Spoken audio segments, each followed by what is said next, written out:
Today's episode is sponsored by the Christian Standard Bible. The goal of the CSB is to be faithful to the original languages without sacrificing clarity, all the while maintaining both accuracy and readability. With beautiful designs and multiple study Bible options, everyone, from adults to teens to children, can find a CSB Bible that they enjoy. Learn more at csbible.com.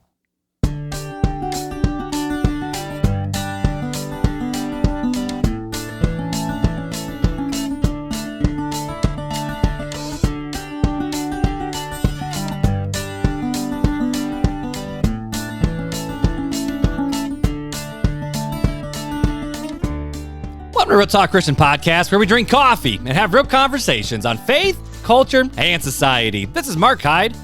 And Chris Fuller. And today we're coming to you remotely to ask the question, are Christians just too obsessed over this abortion topic?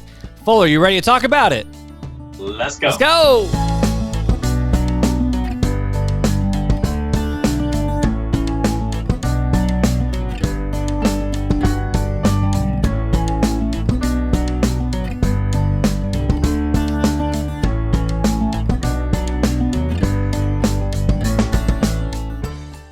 Fuller, what's up, my friend? What's going on, buddy? There's a slight audio lag for some reason in this. I noticed when you hit the record button, there's like a little bit of a lag all of a sudden. I don't understand that. Yeah, I don't know, man, but we are in our fourth location for recording in the last 4 recording sessions that we've done. This is ridiculous. Oh, goodness. I mean, we were at the church for a long time, and then we did me and Beth in my basement. And then we went to my mom's house for the last 3 episodes. And now we are... remote again. We're remote, dude. We're using Skype. We're using our setup that we use when we bring guests in. Yeah. But you're not a guest. Well, kind of. You're the host, my dude. I'm a guest today. You're a guest today. Well, dude, so why are we remote? Are we allowed to tell the people why we're remote? Because I'm sick. Sick in the head or like sick? Physically sick. Yeah, we don't want to get the Fuller germs. I've got pericarditis right now, which is like swelling in the muscles around the heart. You're getting too swole, dude. You're getting too swole. Well, Brandon Soche goes, "Oh, you're like the Grinch. Your heart grew 3 sizes." And I'm like, it's killing me. I'm feeling. But is that a compliment or is that actually like a slam? You know? Well, you know, it's the cup's half empty or half full. I don't know. But honestly, dude, you and Janelle have been troopers these last like few months, man. Last 2 years, really. Yeah, since you started dealing with all those lung issues with your old house. But yep. I don't know, man. Dude, can I ask you an honest question here while we're recording? Do you struggle with, God, why on earth are you letting this happen to us? Like, do you deal with that? You know, I almost wrote an episode on that, but I'm trying to get us a special guest for that episode specifically of. I know where you're going with that. I know where you're going with that one. What's our relationship supposed to look like, and how can we get through hard times with God, and what's our outlook supposed to be? So I'm trying to get. We'll see. I'm trying to get Dale Partridge from Real Christianity on it because how dope would that be? He's had a lot of medical issues from Lyme disease to now he's got some lung stuff going. He's got a lot of lung stuff like I do have going on. They've had to move from their house, just like me and Janelle have had to move from ours. And I didn't realize all that. Yeah, him and his wife are both struggling pretty bad health-wise. Ever since he basically started his podcast, which I've been struggling with health issues since we started RTC. And it's just, trudging through the mud to continue on. And here we are, my friend. We're still going. And here we are. We're what? Like, I know we're past at least episode 110 by now. I mean, people probably are like, we know what number it is, but we record so fast sometimes that it's nuts. Because, like, I think this is 111. This is somewhere around there, like 111? 111. No, maybe 112. I can't remember. But either way, dude, we are in the 100s, and we are cruising. We have gone through multiple studios, locations. We're about to get our permanent location, right? As soon as I get healthy enough to finish it, yeah. Well, stop getting sick, bro. You keep making these excuses like you're sick. Yeah, geez, Chris. Get off your lazy butt. Do something. Stop going to the fake doctor getting these fake prescriptions. We're over it. like Shia LaBeouf says, just do it. Just do it. Oh, good. But dude, I'm glad we at least get to record though, man. Modern technology. We're cities apart now. I moved and was basically your neighbor again. Then you up and left. But we are about 43 minutes from each other right now. Yeah, so a little bit of a distance. But hey, we're here, dude. We're here. We're recording, and we're still doing it. Now, I had to ask, though, since you're not feeling that great, are you still drinking coffee, though? Because I got my coffee. I am drinking coffee right now. I even got it in the RTC mug, which is kind of blurry because I got the blurry background. Yeah, I have my South Bend cup. Like, wait, no, this way. Nice. This way. Nice. Yeah, see, mine just blurs. You got that background blur. There it is. There it is. Oh, wait. It's trying to think that RTC is a phase. It's weird because my camera's here, but you're like way over here. So I keep... Well, the camera's here, and I keep looking like you're over here, so I'm trying to back up so, it doesn't look completely It's weird because I'm looking like at a reflection of myself and not you, because this is for the YouTubers out there, But what are you drinking tonight, my dude?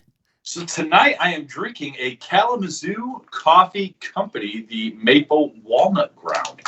And this coffee, here's exactly what it says. It says, this coffee is an absolute delight on a cold Michigan morning. Flavors of maple, hickory, and real walnuts mingle pleasantly, hosted by the smoothness of a fine medium roast. And it's actually pretty good. So we've been on, with my in-laws, COVID lockdown, and then me getting sick. I haven't had any time to roast coffee. So I've been trying to buy some more store-bought, but not like store-bought. Not like store-bought. Not 8 o'clock coffee stuff. No. Not Folger Silk or anything like that, but like actually decent coffee. So I've been drinking some La Columbia, the Reformation Coffee Company. I did the Great Commission coffee. I'm doing some of this, the Kalamazoo coffee. I'm doing Jeffrey's, that kind of stuff right now. Where'd you even get that Kalamazoo coffee from? I got it from Martin's, believe it or not. Really? It was in their specialty coffee area at Martin's. Huh. And it's actually pretty darn good. I had another one earlier on from the weekend. Maybe I'll feature it in the next episode. That was a blueberry crumble coffee, and that was pretty good too. That I don't know, man.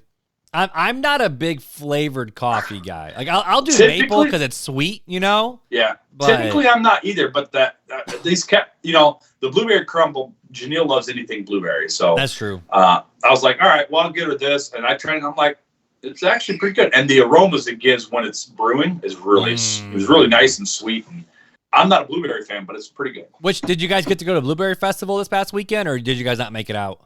So we did. We went to Blueberry Fest on Saturday. We went to Blueberry Fest on Saturday, and then about 5 hours after we got back, I had a stabbing chest pain, thought I was having a heart attack. It took a nice ambulance ride to the emergency room. Yeah, Janelle was texting us updates the whole way, man. Oh, yeah. Well, she thought I was dying. I thought I was dying. So we didn't know it was pericarditis at the time. We thought it was something else with my heart. So yeah, normally Janelle doesn't text me, but the amount she was texting Beth and I I would say 24 hours. Yeah. Yeah. Stop doing that to her, bro. I'm telling you, she was texting everybody. I was hearing from people I haven't heard from in like years. Oh, goodness. Well, dude, I'm drinking that Zen Cafe stuff again. That Tanzania AA. Dude, it's with my creamer, not that, I don't know, that white chocolate mocha stuff that my mom had. It's a good hit. But I got to ask you, though, dude. Okay, so I maybe have maybe through middle of next week left of this bag, and then I'm out. I have no more coffee left in the house, so I got to figure out what to buy next. Do you think it's worth going to Martin's and getting that stuff?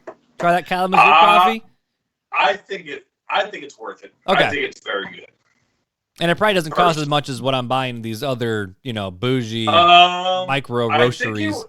I think it was only $7 or $8. Oh, dude.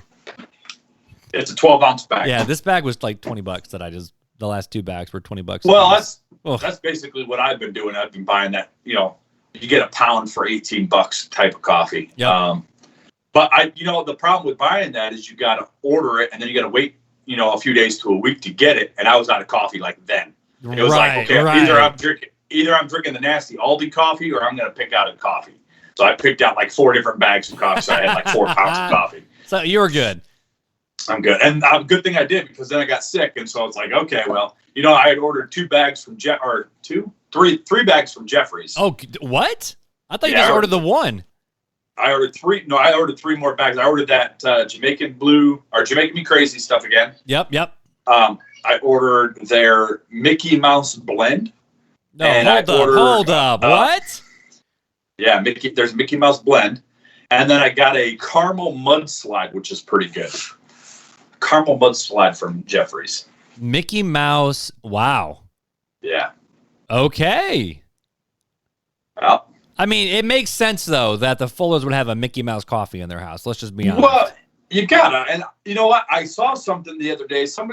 They've been trying these different coffees from different places, and they've been saving the bags. I got a buddy who does that. Yeah, everybody does that, too. Somebody just did it through the Reformation coffee, and they did tulip. They did all the tulip this summer. That's all they drink. Oh, and so they had all the tulip bags. That's cool. I don't save my bags. I dump them into my little canister, and then I go. Yeah, but that's typically what I do. Yeah, so I'll go to Martin's tomorrow, or probably not tomorrow. I have all the kids by myself all morning, so we're gonna hopefully go buy flowers tomorrow morning and get the mums all ready to go.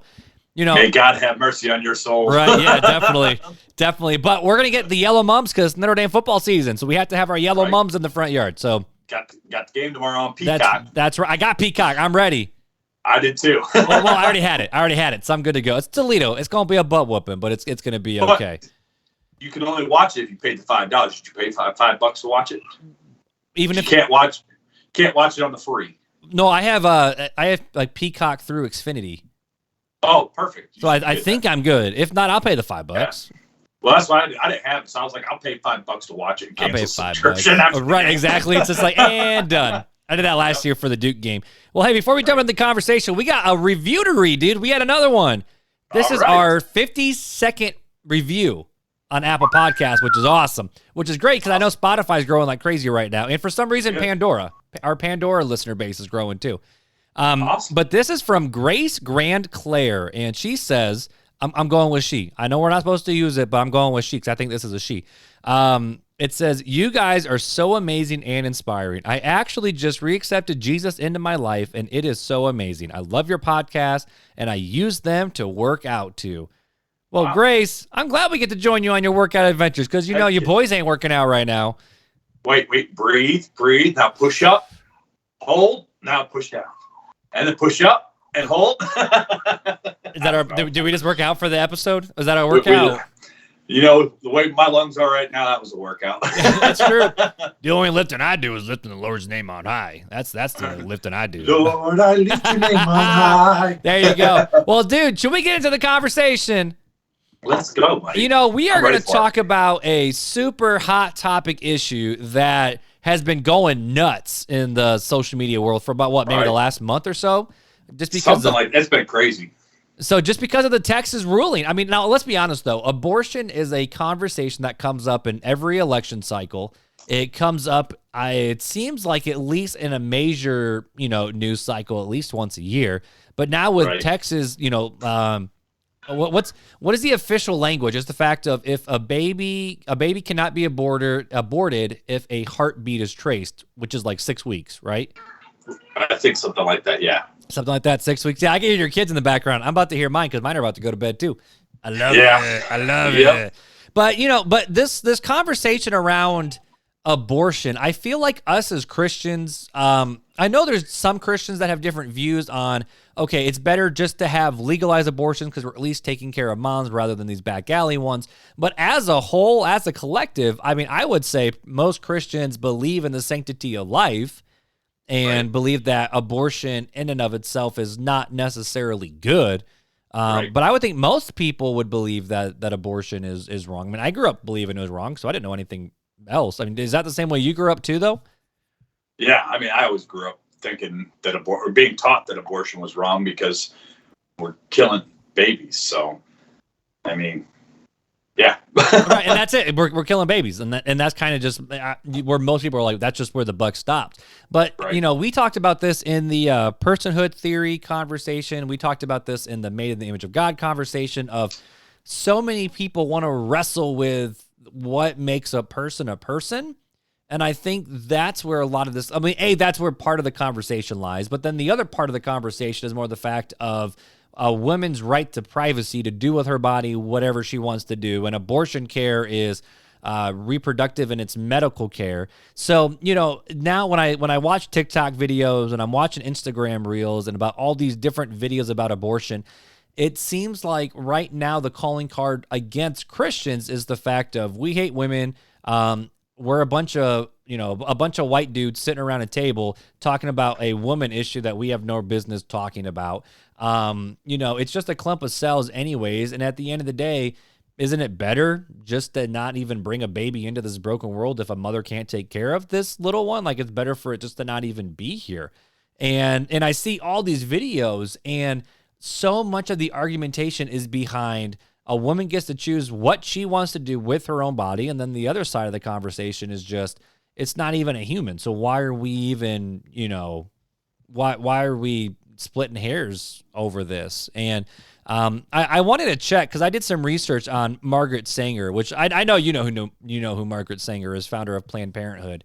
I actually read a lot of articles because a lot of times you'll hear that the reason why Planned Parenthood was created was to control the black population.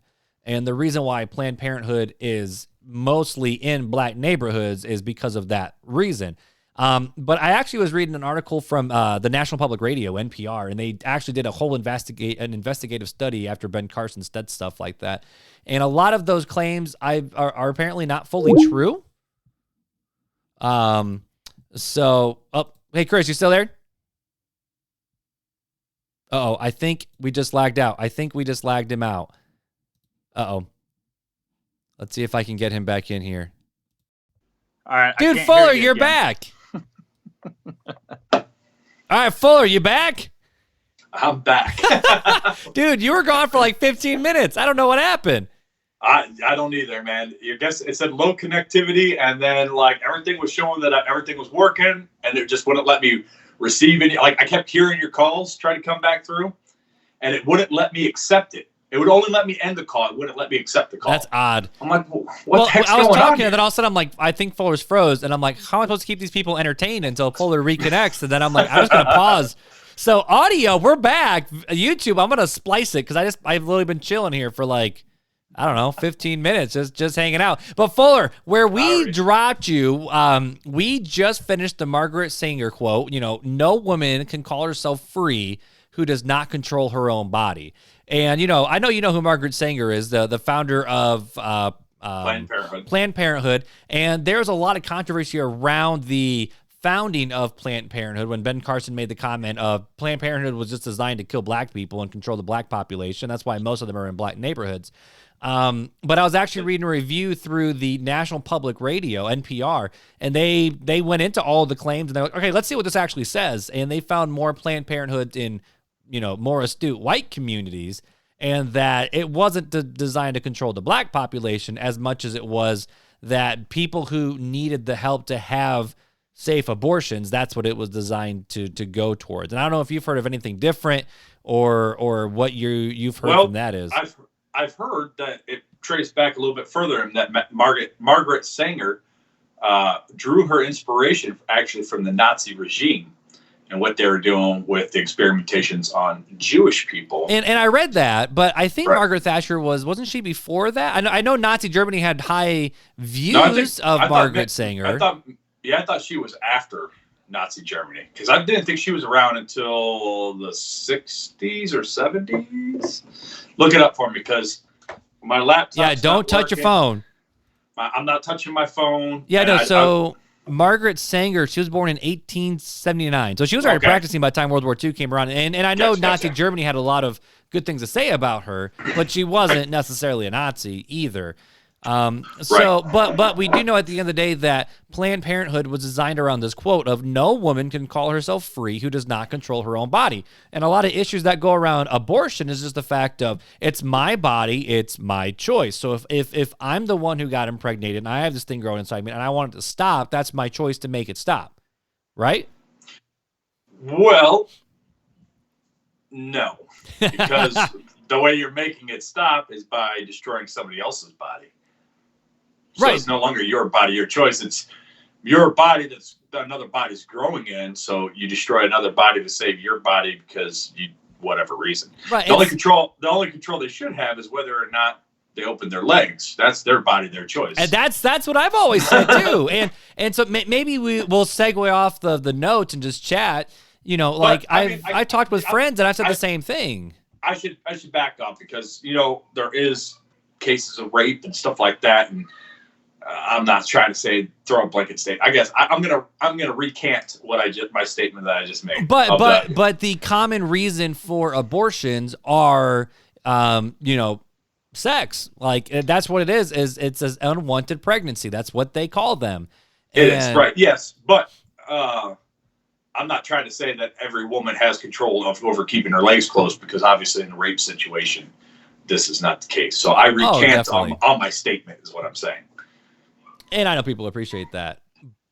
But when you look at percentages, and this is a conversation we had with the teenagers years ago, because, the biggest pushback towards pro-choice is the fact of, well, what if someone, like you said, is raped, and do they really have to carry this baby from the rapist and deal with this?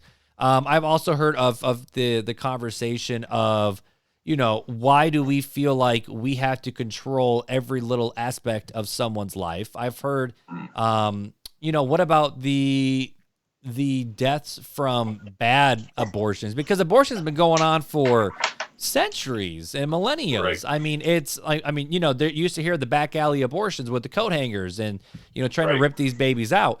And these are the common pushback that us as Christians get, besides the one that we had the conversation with Andrew Wood of, Christians are just pro-baby. They're not pro-life. They're not pro-mother after the baby's born. And there's a lot of proof that I have and that Andrew Wood was talking about that could, in my opinion, disprove it. But for some reason, the church as a whole has gotten this reputation of we care so much about this abortion issue that we'll vote for people who, we'll just call it like it is. Some people might get mad at me about it, and I'm talking policies, but you have someone like Trump who is not a moral, ethical man by any fair stretch of the imagination. But since he's pro-choice or since he's pro-life, we're going to vote for him as a single topic voter, which I don't know what your thoughts are on that. And then there's also signs of you see churches protesting and people protesting outside of abortion clinics, which I'm all about having those conversations with people. So right. I guess this is the question of, are Christians too obsessed about this abortion topic? Do we just need to shut up and go away? Do we still need a fight to illegalize abortions all over the map? Do we just say, well, we're not going to win this battle, so what can we do in the process?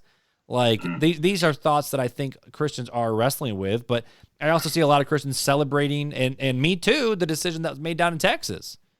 Well, I think a lot of it has to come into, you see a lot, there's a disconnect in part of the church. So you have part of the church that says that, I'm pro-life and no abortions, but hey, I want the death penalty too. And so, a Christian stance should be, no, there should be forgiveness for everybody. Yes, there's consequences, but we should value everybody's life as a creature, as an image bearer of God. Whether they're saved or not, they are still made in the image of God, and we should value those lives. But are those different topics though? Because they are, but one's going against a criminal versus one's trying to prevent the death of an innocent life. Correct. But what you're saying is that even a criminal, but they could say that's criminal, that what happened to their body. So I could say, hey, this lady was raped. That was criminal act. So why would she have to carry that baby? You know what I mean? And that's what a lot of people say, right? Right. But for me, it's no, I value all life. I even value the criminal's life. Yes, they should be punished, but I don't think their life should be taken. There's a difference. That's not my job. I'm not the judge, jury, executioner alone. And that's the way, that's just my personal views of the way I fall. And I'm not saying thus saith the Lord on it.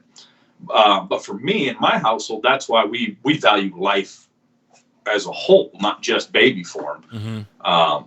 And I think that's where, in my opinion, that's where a lot of the church misses it, is that I value a life, but I don't value all life. And I think that there is some truth to the people that claim that Christians, value the baby, but not the whole life, even though there are a lot of organizations out there that help. I'm talking church as a whole, I think has failed in a lot of ways of upholding the moral ethics to keep these babies from even being conceived, right? Right. If we did our jobs and stood up as a church and quit being bullied over, I think there might be a little bit more protection and thought before doing the deed. And then, maybe we'd have a lot less even opportunity for abortions. And then again, I think there are a lot of women in the past, I don't think so much now, but in the past that were shunned if they were pregnant outside of wedlock. They were shunned and outcast, and you're on your own. I mean, it was I was even watching it's like the old game. It's a show over on Netflix, and one of the characters in there had a baby. I mean, we're talking, late 1800s. She had a baby. She was known as like the promiscuous woman in the town. Well, that's the Scarlet Letter, the book to Scarlet Letter. Yeah, Nathaniel Hawthorne. Yes, what it's based on. It's based on a woman who had premarital sex, and now she's got to wear the Scarlet Letter. She's caught in adultery. And then I think about, the controversial chapter in John where Jesus and the woman who was about to be stoned that they drug out for adultery in front of him. And he said, he who is without sin cast the first stone. That's what he told to them, to those people that were shunning and going to punish her because it wasn't their job. And then to her, he said, hey, go sin no more. You know what I mean? Basically, like, hey, you're forgiven, but don't do it again. So there was true repentance. And I think that I like to believe that chapter in John. I like to believe it's true. And so for me, I think I like to view it as I'm not the judge, jury, and executioner of people. But I think we also need to not be like that, the 1800s or whatever prior to the shunning aspect of it. And that's where I really think this mindset that came about during the feminist movement of the early 1900s into the 1930s and 1940s happened because of how they were shunned and treated by the church back then. And that mindset's just carried on today, even though it's not the same.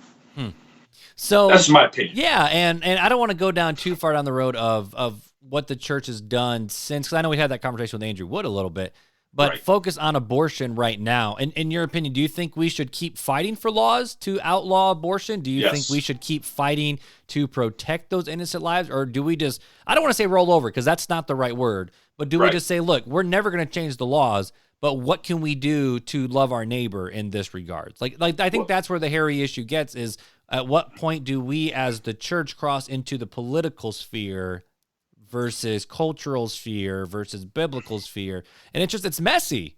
It's messy, So to me, I think we should stand on the promises and the truths of God. Leave politics out of it and stand solely upon God values the life of this child. And that's what we're fighting for. We're fighting for the value of the life of this child. Because we have, us as Christians know, there's been plenty of scriptures, God says, to Elijah, I knew you in your mother, or to Jeremiah, I knew you in your mother's womb. So there's been times throughout history that God has revealed to us through certain prophets or writings in scripture that he's known us from not only the beginning of time, but he's created us in our mother's womb, and he knows us. Right, and that's what makes us human, is we're made in God's image since conception, Correct. And so we need to value that. That should be something that we're told to value that. There's scriptures that talk about how children are blessings, not curses.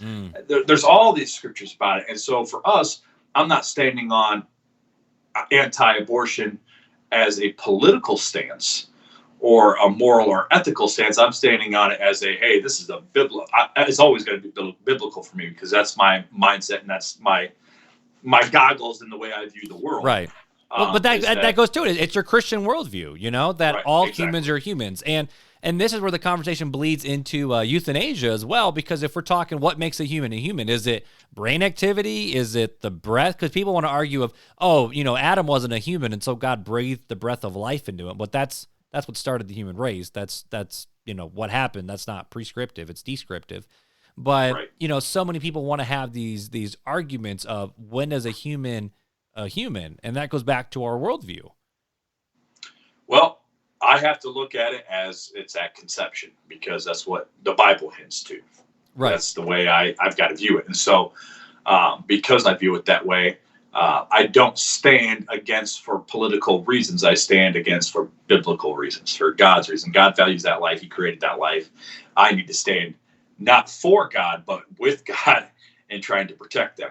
And I can only do, it's like a witnessing act. You know, you can go and witness to somebody, but you can't guarantee what you say is going to necessarily lead them to Christ, right? Right, and we're not called to convince anybody to come exactly. to Christ. You're not called to reassure and make every woman not have an abortion. We're called to speak the truth in love, and the rest is in God's hands. And we pray, and we diligently pray that the abortion laws in this country change, that abortion is ceased throughout the world, and we're going to continue to spread the good news and speak truth into these women's lives to try to promote that. That's our job. I can't force anybody not to have an abortion. I don't. You're right. That's your body, and you're going to kill another body, and that's your choice.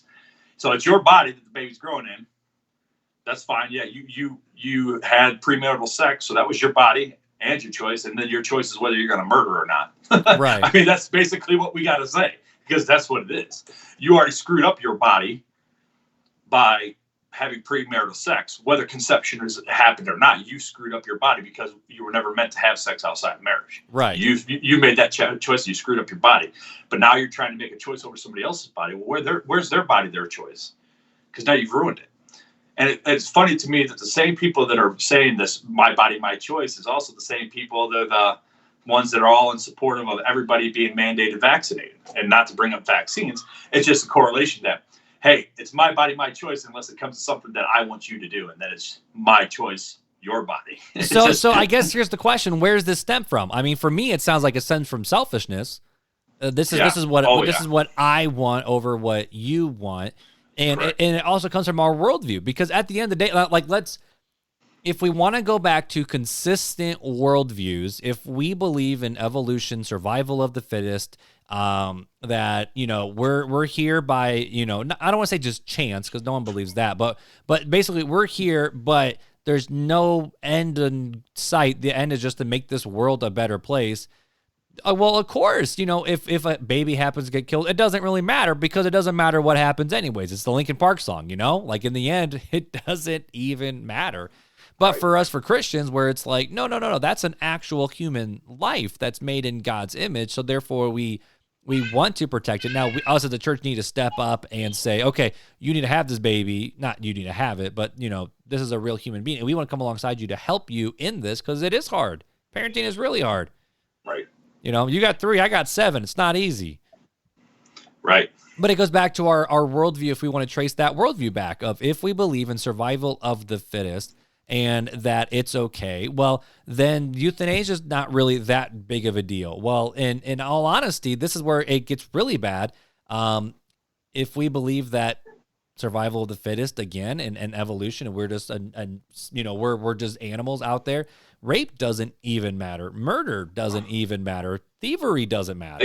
It goes beyond that. I mean, child abuse, child molestation, nothing matters. There is no line. There's no baseline of morality. There's no standard.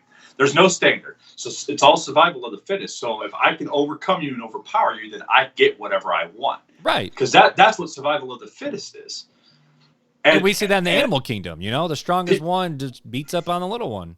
People want to say survival of the fittest until they really start going down that trail. Okay, what does this mean? Until it messes with their life, yeah.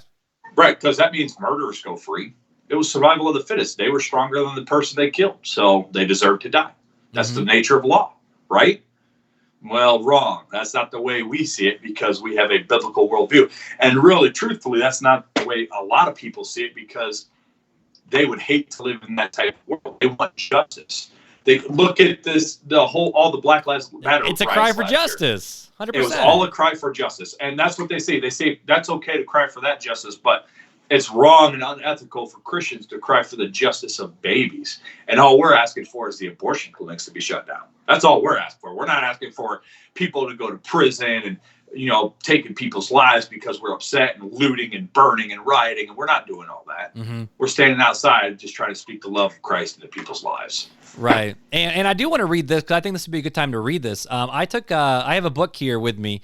It's Christian Ethics, and I took screenshots so I didn't have to have the book. No, man, it's over there on my nightstand. But basically what this book does is it takes various different topics and just kind of goes through what the Bible has to say about each one of them. Everything from warfare to abortion to you name it, it's here in the book. But it talks about the biblical arguments for viewing the fetus as fully human. Because if we believe that the person inside the womb is a full human, well, it has the same equal dignity, value, and worth as everybody else. It says, though, but since most of the biblical data has already been presented in previous parts of the chapter, the arguments pertinent to this position will simply be summarized here. 1, unborn babies are called children in the Bible. The same word used for infants and young children and sometimes even young adults. 2, the unborn are formed by God, just as God formed Adam and Eve in his image. And all these have scripture references next to them. 3, the life of the unborn is protected by the same punishment for injury or death, and that was in Exodus, as that is an adult. 4, Christ was human, the God-man, from the point that he was conceived in Mary's womb. 5, the image of God includes both male and female, but it is scientific fact that maleness or femaleness, which is your sex, is determined at the moment of conception. Unborn children possess personal characteristics such as sin and joy that they're distinctives of humans. Personal pronouns are used to describe unborn children just as any other human being. The unborn are said to be known intimately and personally by God as he would know any other person. And last, the unborn are even called by God before birth. And then it says, taken as a whole, these scripture texts leave no doubt that unborn children are just as much a person in God's image as little children or adults are. They are created in God's image from the very moment of conception, and their prenatal life is precious in God's eyes and protected by the prohibitions against murder. And that's the Christian viewpoint. Mm-hmm. That's the Christian viewpoint of saying that the little baby inside the womb is fully human. But I guess here's the question, dude. I mean, this is the big one. We can believe what we believe, and people believe what they want to believe. But how do we have conversations with people around this topic when it's already so emotionally heated and charged that you can barely touch it with a 10-foot pole, even before COVID, where we didn't need a social distance. So how do you think, in your opinion, we can have these conversations with people in a loving, gracious, gentle way, but still say, look, no, that's wrong? Well, it all goes back to speaking the truth in love. I mean, it's meeting those people on the street, not only just, I know that there's several groups, including some people we know that stand outside the abortion clinic and preach the gospel and are just looking to have conversations to try to prevent bad decisions from being made and walking into an abortion clinic and doing something that they may regret later on. But also valuing the human life. We just said that we gave all those points of what makes a baby a human, and there's I'm sure you'll post it in the show notes, but all those scripture references that go along with all those points that you just said, because there's a lot of scripture in there that backs up all those points that Mark was just reading off. But really, it's just being able to listen. A lot of it is listening to the story. I believe that we need to become better listeners than we are speakers. Speaking is a good thing, but listening is better. Right. And sometimes it just takes a loving ear and let them kind of babble on, and you just ask questions. And they could eventually talk themselves out of it by just them telling the story. But in those instances that you are speaking, do it gently and loving, because it is an ordeal. And I would hope that there's no woman out there that would just go willy-nilly into an abortion clinic thinking, oh, whatever, but they've actually put some thought into it. And maybe they're torn. I know I've heard of instances of a lot of women being torn, and people like that go up to the abortion clinics were able to just kind of be there for them. And they decided not to follow through with it. And there's a lot of stories where people still went through with it, people. The biggest thing is just staying strong in those moments, because Satan's going to throw everything he can at you, either through that person or through others around or that come by. As we heard of a story from one of our dear friends who a guy drove up and was just screaming and cussing him out and flipping him the bird. Yep. Because they were that was a standing bad outside the abortion clinic. So, you have to be ready and definitely go into it with lots of prayer and listen to the leading of the Spirit. So no, I agree with that, and add to it. You got to be prepared to actually walk along people. Right. Yeah. And life is messy and it's gross and it's dirty, and so many people. We want the suburb life, even with our relationships, where everything is clean and it all looks the same. But that's not what working with people is like. It's messy and it's dirty and it's hard. And I just looked up the stat real quick from a couple of different places, and I just Googled it. But they say that nearly 1 in 4 women in the United States will have an abortion by the age of 45. And so the chances, 23.7%. And so if it's 23.7% of people have had abortions, that means potentially someone who's listening right now has had one. And, or thinking about having one. Or thinking about it. And we're not here to say that you're too far gone, because no one's too far gone. And, the Bible still forgives. And we talked about, are there any sins that are worse than others? And, well, yeah, there's natural consequences that we have to deal with because of our sin, but that doesn't make us any farther separated from God than, me and Fuller, I don't know, him punching me, because that's not cool. That ain't nice. That's sinful. That's a mortal sin. That's a mortal sin. You're going to hell for that one. No, but it's the same sin as, lust or looking at pornography or, cussing someone up and down or gossiping or lying behind someone's back. I mean, all sin separates us from God, but God redeems all sin. And people still have to live with natural consequences of their actions. That's called natural consequences. But God is still able to forgive that. And I think that's a message that a lot of Christians forget to tag on to this abortion conversation. A lot of people who have had abortions, I think, are scared of the church and scared to walk into the church, because if they've had an abortion, they've committed like the unforgivable sin, which isn't the case. It's not the case at all. I mean, we still have to love people through that. And it's not easy. And, the only thing that I keep going back to whenever I've had conversations, and I haven't had them in a little bit, but when we were having with the teenagers a lot as they were processing, it's the fact of, you just have to keep going back to is that person in the womb a full human? And the answer is no. Well, then you really can't convince someone of that, except for the fact of asking the question, okay, so what makes them a full human? What causes what causes humanness? Why does one thing cause it, if not? Because if all of a sudden, if you're not even useful to society, well, what happens to the 80-year-old grandpa that watches TV all day long because he's too old and he can't walk well and he can't talk well? What's the point of him then? What happens to the children with Down syndrome or exactly. any of the other mental illness diseases that are out there? What happens to them? If it's all about mental functionality or motor skills or any of that stuff, I mean, then we should be wiping out most of the population. It's true. Or the whole, there'll be it's a burden on people, or it's going to be a burden on the system, and this because nobody wants them, and they'll be in an adoption agency. Okay, but again, what about everybody else that's a burden on society? Then? Right, and then I even ask the question, okay, so why don't we make abortions? Why don't we make adoptions cheaper? If abortions are basically free, why can't adoptions be basically free? I mean, why can't they be free with heavy screening? I mean, right, and even for me, it's I don't even know if I know this, but here in a few days from time of recording, I'm adopting Beth's girls. All 5 of them are going to be Hydes here in just a few days, but it still costs lawyer fees and legal fees, but it's nowhere near the same price as if you actually adopt someone else, who's in the system. And it's of course you can foster to adopt, and you're not supposed to get into foster care in order to adopt. You're supposed to get into foster care to help kids and help the parents get back on their feet.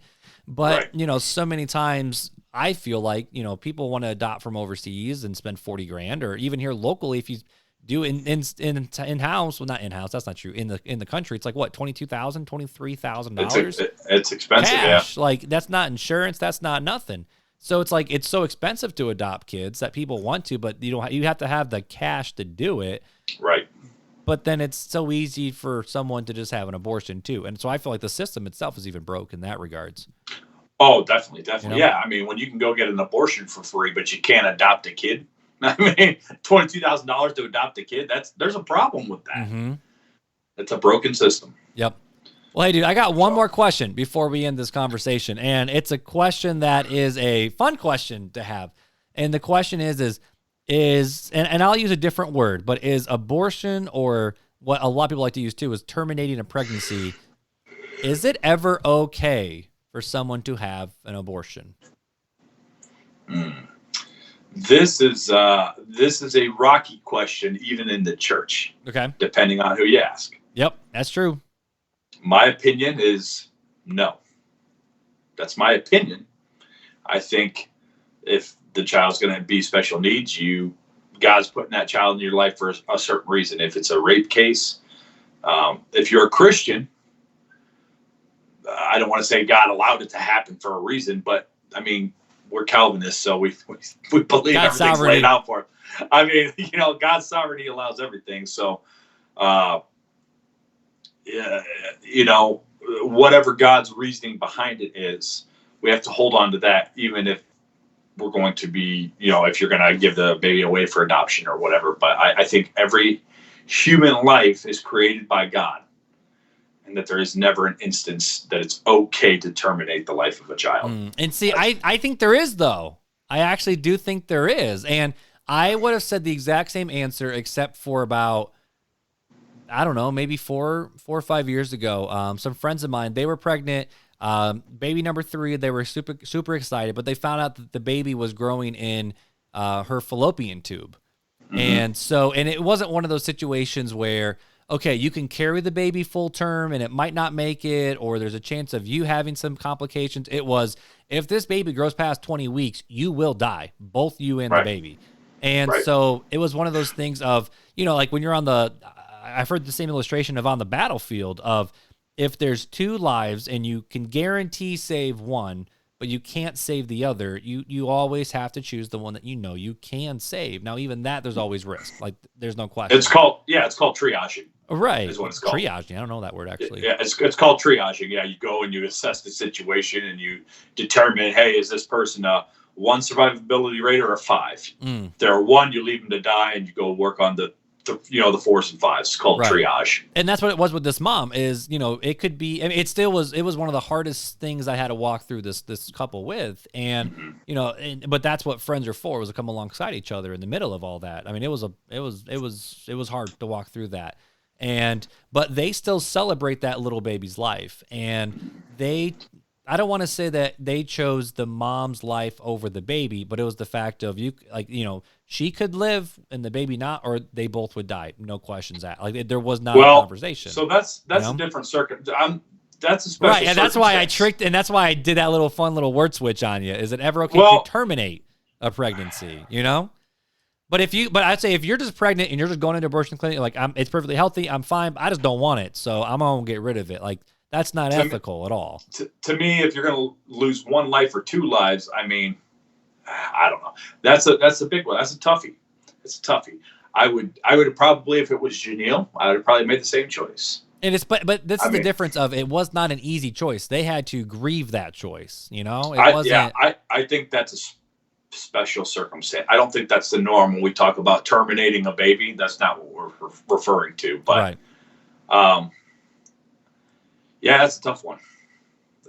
Right. And, but so that's probably like one of the only reasons I can see it. Like, we interviewed a long time ago, Carly and Colby Watts, and the youngest one, Cassie, her mom was pregnant with her, and her mom found out she had cancer and she could have chemo and potentially, make it. I don't think it was a guarantee, but it was a guarantee going to kill Cassie, because that was Cassie in the womb.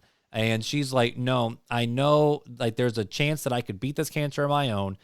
The baby's perfectly healthy. The baby's okay. But even if I take chemo, the baby will die, and there's still not a great chance that I might make it. So, and they talk about that story all the time. And so the mom chose no chemo, and she gave birth to Cassie and was doing great and passed away because of the cancer. And there's so many other stories where tough decisions like that have had to be made over and over and over. But where I struggle is when people talk about how abortion rights are, it's medical rights. It's a woman's right. And I'm like, there's nothing medical about it unless there legitimately is something medical about it. Right. Not when it's just Yes, the fact of they killing treat a self like a little human. They treat it like, oh, it's a wisdom tooth that's bothering me. I'm going to have it pulled. Yeah, or that's the way they treat it. I heard this weird TikTok where it's like a tapeworm has a heartbeat, and it's a parasite that latches onto you for life. So if it has a heartbeat, why don't you just let the little tapeworm live too? And it's like, because the tapeworm's a infestation and a baby's a baby. Like, are we having this conversation right now? Yeah. Well, again, it goes back to what we talked about in the past. When you want to sin, you're going to come up with whatever excuse you have to make it and justify it okay in your mind so you can live with it. And that's really what all this about. All this arguing and protesting is about. They want to justify it so they can live with themselves. Because if they really think about it, they know deep down that they are killing a baby. But they're trying to justify it and make themselves be able to sleep at night. That's what it's about. Yeah. So I guess, that's a good way to wrap up the why are Christians so obsessed with abortion is just the fact of we hate sin and we want to see life happen, and because every life is precious to God. Right. Exactly. Goodness. So I don't know, man. When it comes down to these conversations, there's a lot more routes we can go, but when it comes to laying the plane on this conversation, is there any other thoughts that you have that you didn't get to say, or a word you want to speak over the peoples? Yeah, if you're struggling, reach out to us. If you don't feel comfortable reaching out to anybody else, if you're struggling with this internal battle, Mark and I are trying to get better at responding. I know we're not always the fastest. I'm not great on responding. Facebook. Instagram, I'm really good, but not Facebook. You're not good with Facebook or email or text, but I'm good with those, and I suck with Instagram. So we kind of, set each other. We make it work. Yeah. We offset each other a little bit, so that's pretty good. But if you're struggling, reach out to us. You're struggling over having an abortion, reach out to us. There's also usually we could probably help you find a facility that can help you. Whether you're in our area or whether you're in a different area, we will try to help connect you to somebody. Or if you're just struggling with is abortion okay, especially in this day of chaos where it's a hot topic right now, reach out to us, and we'd be glad to talk to you and show you a little bit more from our point of view and from the Bible's point of view, which is what we try to align with and scripturally why we believe what we believe. I like it, bro. I can't word it any better, my dude. All right, buddy. Can't word any better. Time for Fun Facts with Fuller.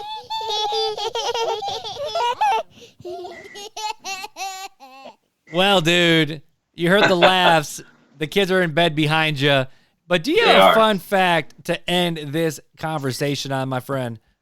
Well, I do. And if it wasn't for this child, we would all be a little bit sadder in this world. Okay. All right. Okay. So, did you know, Mark and listeners, that ice pops were invented by an 11-year-old by accident, like popsicle ice pops? Yeah.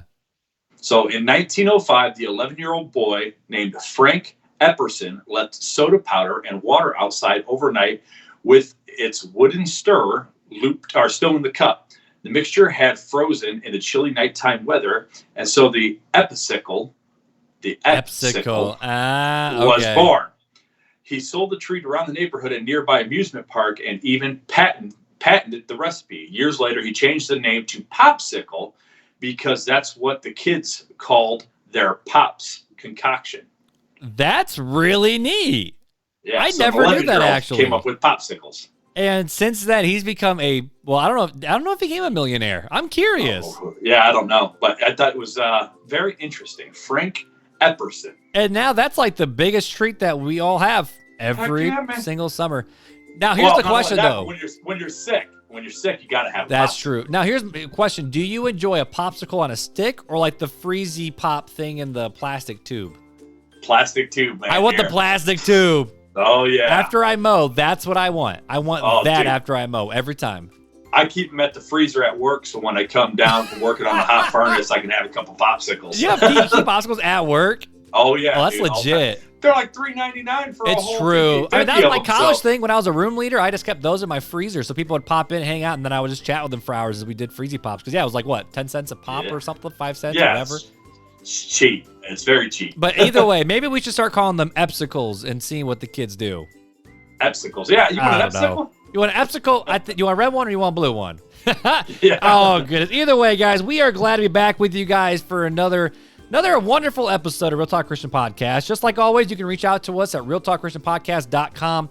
From that website, you can find us virtually anywhere you need to contact us, whether Facebook, Instagram, email, phone number. We are here to hang out with you guys and just have these conversations and continue the conversations. We've had a lot of you guys reach out to us on Facebook, Instagram, and I know we have a lot of new listeners, Fuller. We have a ton of new listeners, bro, but we don't know who all the new listeners are.